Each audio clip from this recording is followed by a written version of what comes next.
Which group of mammals has the more primitive reproductive strategy? Marsupials, with their short gestation periods, or humans and other placental mammals, which have long gestation periods?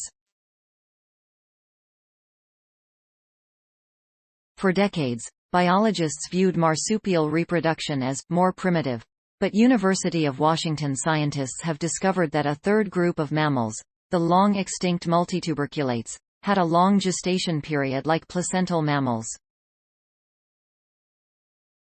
It's hard to imagine life on Earth without mammals. They swim in the depths of the ocean, hop across deserts in Australia and travel to the moon. This diversity can be deceiving, at least when it comes to how mammals create the next generation. Based on how they reproduce, nearly all mammals alive today fall into one of two categories: placental mammals and marsupials. Placentals, including humans, whales and rodents, have long gestation periods. They give birth to well-developed young, with all major organs and structures in place, and have relatively short weaning periods, or lactation periods, during which young are nursed on milk from their mothers. Marsupials, like kangaroos and opossums, are the opposite. They have short gestation periods, giving birth to young that are little more than fetuses, and long lactation periods during which offspring spend weeks or months nursing and growing within the mother's pouch, or marsupium. For decades, biologists saw the marsupial way of reproduction as the more primitive state, and assumed that placentals had evolved their more advanced method after these two groups diverged from one another.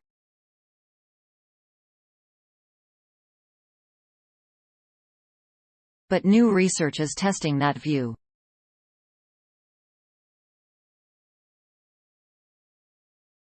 This study challenges the prevalent idea that the placental reproductive strategy is advanced relative to a more primitive marsupial strategy, said lead author Lucas Weaver, a postdoctoral researcher at the University of Michigan who conducted this study as a UW doctoral student. Our findings suggest that placental-like reproduction either is the ancestral reproductive route for all mammals that give birth to live young, or that placental-like reproduction evolved independently in both multituberculates and placentals. Multituberculates arose about 170 million years ago. But scientists know very little about their life history, including how they reproduced, because of their generally poor fossil record.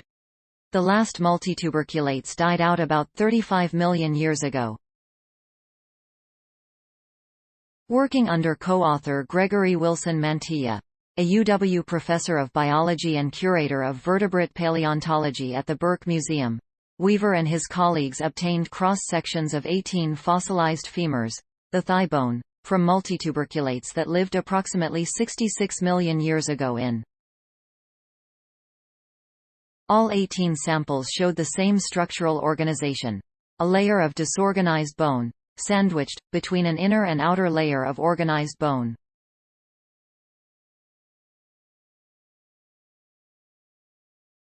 The researchers then examined femoral cross-sections taken from 35 small-bodied mammalian species that are living today, 28 placentals and 7 marsupials, all from Burke Museum collections. Nearly all of the placental femurs showed the same sandwich organization as the multituberculates. But all of the marsupial femurs consisted almost entirely of organized bone, with only a sliver of disorganized bone. Marsupials have long lactation periods and a lot of organized bone in the outermost cortex. The opposite is true for placentals: a short lactation period and much less organized bone in the outermost cortex. The outermost layer of organized bone was laid down after birth as the femur's diameter increased. For tiny marsupial newborns, bones must grow much more to reach adult size, so they deposit a greater amount of outer organized bone compared to placentals, according to Weaver.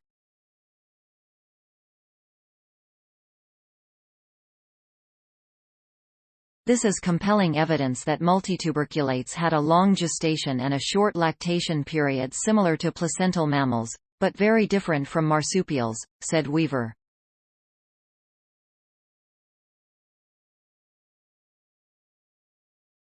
Based on this correlation, the researchers estimate that multituberculates had a lactation period of approximately 30 days, similar to today's rodents.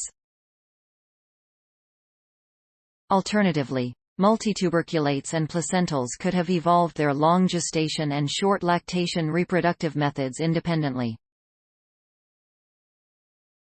Future studies of multituberculate life history may clarify which explanation is true, as well as other outstanding questions of this, and other, ancient branches of our mammalian family tree. That's really incredible to me. Additional co-authors are former UW undergraduate researcher Henry Fulgham, now a graduate student at Indiana University, UW postdoctoral researcher David Grossnickel, UW graduate students William Brightly and Zoe Kulik, and Megan Whitney, a UW doctoral alum and CU. The research was funded by the National Science Foundation, the UW, the Burke Museum, the Society of Vertebrate Paleontology, the Paleontological Society and the American Society of Mammalogists.